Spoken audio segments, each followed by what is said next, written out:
So ayan, walang supply dito sa papuntang backlight. Ano magandang gawin? Ganito. Gamit ka ng power supply ng papunta sa ating backlight. Gamit ka nito, no? Ito ay ano to? 36 to 50 watts, no? Meron siyang output na 120 to 160 volt na DC, no? Okay? So ito, di ba? Walang supply papunta dito sa backlight. So ito ay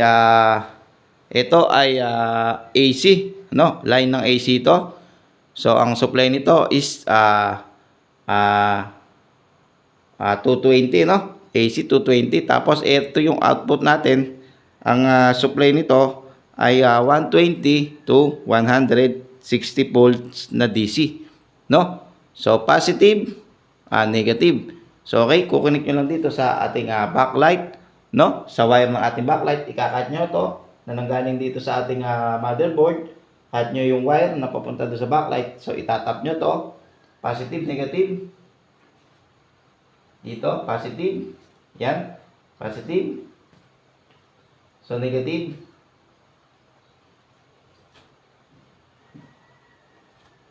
So ayan, positive, negative.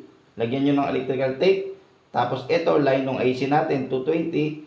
So ang gawin nyo na lang, i-connect nyo na lang dito sa wire ng ating plug, no? Ito kasi yung wire ng ating TV, yung saksakan, no? Papunta rito sa ating board. So i-connect nyo na lang dito, hinangin nyo, or mag-cut na lang kayo ng kuryente rito.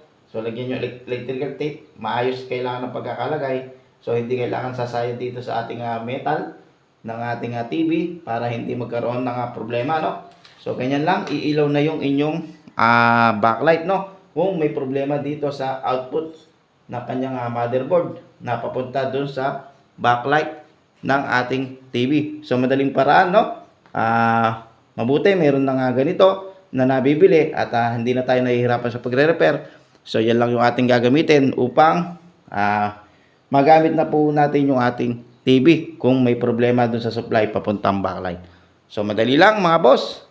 Kung mapapanood nyo yung ating mga video, marami kong tutorial dito sa pagre-repair ng mga gamit po natin sa bahay. So ayan, sana mayroon kayong nakuhang idea, no? Simpleng idea sa pagre-repair, no? At mga diskarte natin sa pagre-repair, no? Marami kayong makukuhang diskarte sa pagre-repair dito sa ating channel. Kaya subscribe na mga parts, no? God bless you all.